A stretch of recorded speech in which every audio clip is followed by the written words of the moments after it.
Hey y'all, so I love a good love story, and my favorite love story so far in the Bible, is the story between Jacob and Rachel.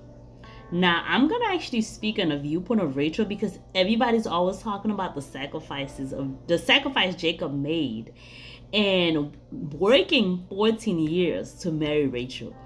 But no one really talks about how Rachel felt. Just imagine being Rachel. And I'm going to tell you, if you haven't read or heard about the story, you can read it. Is in the book of Genesis in the Bible, the first book. So let me give you a little quick summary of the story because it's interesting, okay? Now, like I said, this is the viewpoint of Rachel. Rachel is out minding her business when all of a sudden this guy comes. I'm going to imagine he's handsome. Jacob comes and introduce himself, and he's like head over heels for her. He comes and he embraces her, and she's excited because they're also cousins, first cousin, because Rachel's father is actually Jacob's mother's brother. So she brings Jacob to her father, and her father, of course, welcomes him with open arms. Her father knows that he has fallen for Rachel and wants Rachel as a wife. So they make an agreement, and he decides he's gonna work. Jacob is going to work for the father for 7 years to have Rachel's hand in marriage. 7 years, y'all.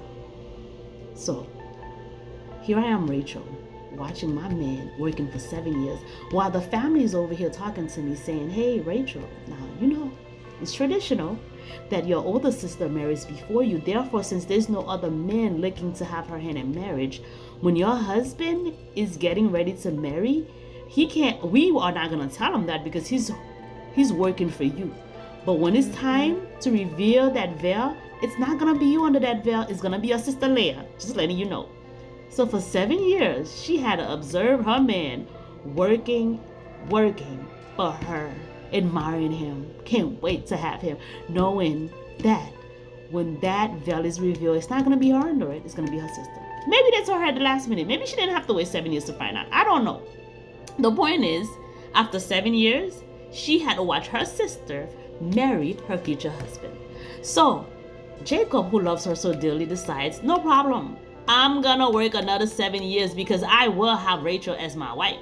Rachel's like, oh my God, okay. She waits another 7 years. She finally marries her man. Guess what? Her sister's having kids back to back. She can't have any kids. I mean, she got to the point she had her maid have children for her. But luckily, finally, God gave her Joseph.